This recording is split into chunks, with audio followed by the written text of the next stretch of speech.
Hello everyone, and welcome back to GTAOnline with me, Longclaw Valerian Steel, where we always deliver. Well, here we are looking at my top tips for the CayoPerico setups. When it comes to the sonar jammer in your entry vehicle, you're going to want to fast travel and drive the submarine right on top of the location of the Merryweather sub.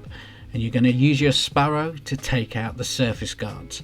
Trying to deal with any of the setups without a Sparrow and without using the fast travel feature, you're making it harder for yourself. I've got loads more tips coming, so let's see how we get on.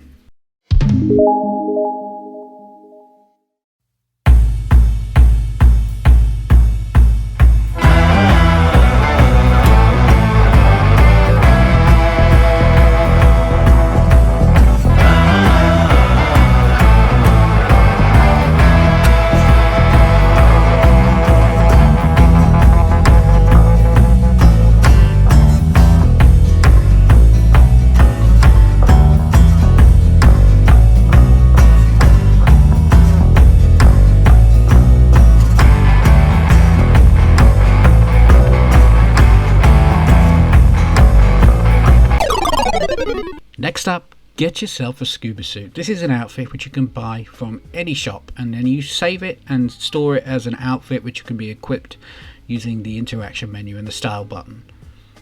It's going to make it super easy for you to exit the sub and get back to your own sub without having to come up for air. The problem is, as soon as you have the sonar jammer in hand, you're then on the enemy radar and you have guards looking for you. Now, the sonar jammer mission is tough, and it's tough because Merryweather are a hard enemy to fight.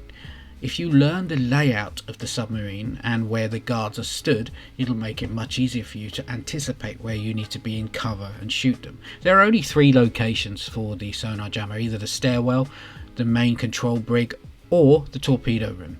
And once you have the sonar jammer, if your submarine is parked right above you, you simply swim up and open the door, and it's as easy as that. When it comes to the plasma cutter, this is also a mission which can cause some problems. First up, you need to take a photo. Make sure you capture all 4 corners of the photo planning board and send the photo to Pavel. When it comes to the second part of this mission, you're going to take on a rival gang and steal the plasma cutter from them. I recommend using your own vehicle, something tough that has some decent missiles on it. The gang are pretty hard to take on, and there are waves of attackers that come after you, and it makes it much easier if you're not out in the open. The other vehicle I might use for this mission would be my Oppressor Mark II, because you can just get away so quickly.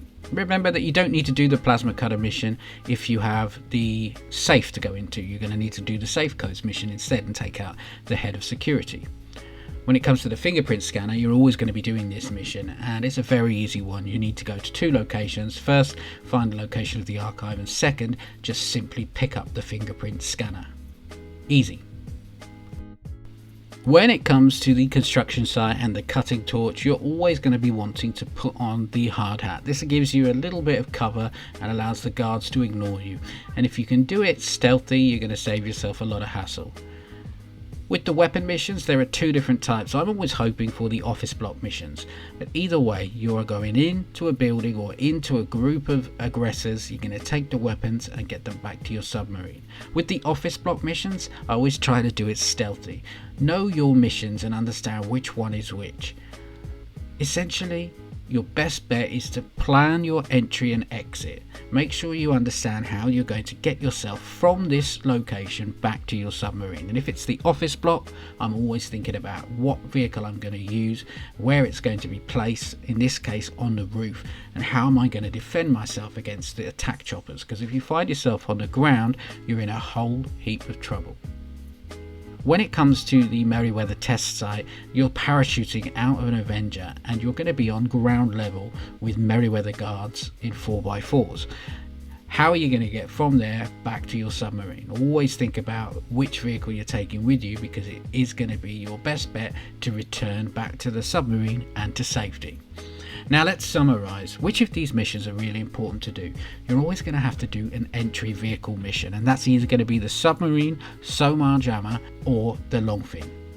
You're also going to do 3 equipment missions: the safe codes or the plasma cutter, the fingerprint scanner, and the cutting torch. Do not do the demolition charges because you don't need it. You're going in via the drainage tunnel with the cutting torch. and then of course get your weapons, and that's it. Just 5 missions. Hope you're having fun with this. Take care out there, stay safe. I'll be back soon.